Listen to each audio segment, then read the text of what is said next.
we're at Barking and Dagenham Woods, where the ambassadors are actually planting all their plants, all their trees for the ambassador woods. So today I'm going to show the technique we're using, which is called pit planting, and this is the technique we're using throughout this woods. The equipment we need for pit planting is we need a spade. I've got a plant, I've got some 4 pegs, and I've got a mat to go to plant. So the technique for pit planting is this. We pick a spot where we want to plant where we want to do our planting, and we basically score the area a spade deep, only a quarter of a spade deep, just to score the ground. The idea is we're trying to create a pit. So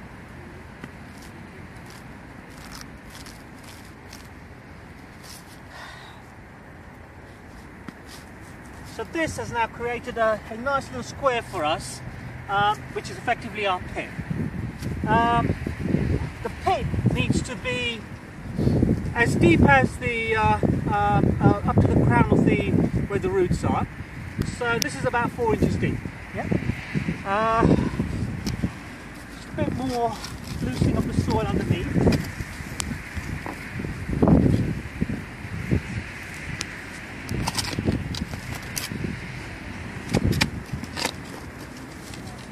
Beautiful.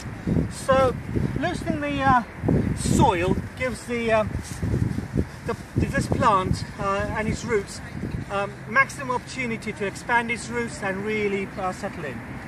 So this is about the right depth.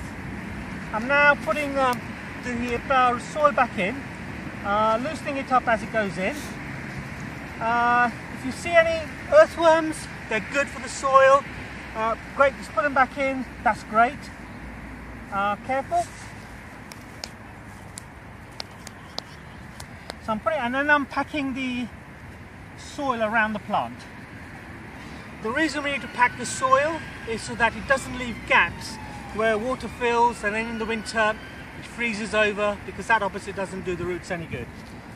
Once I've actually filled the soil in, we have the original square of turf that we took out, so we need to reuse that. So what I'm doing here is loosening some more soil. That goes in there.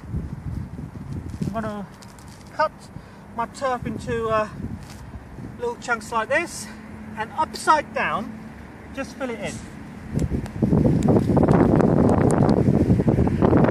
The reason we do it upside down is that the grass then dies in that area. It's not competing with the tree then while it's taking root. Finally, using the heel, we just it's called heeling. We just heel the soil in. Again, this is to prevent any big gaps for the rain to fill in and then turn into ice. Finally, we need to put our mat to protect the base of the tree.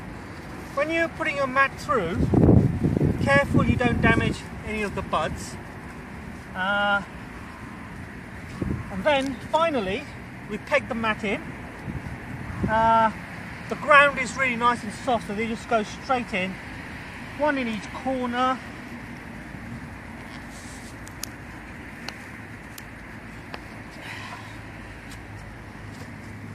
And that effectively is what we're doing here in Ambassador Woods.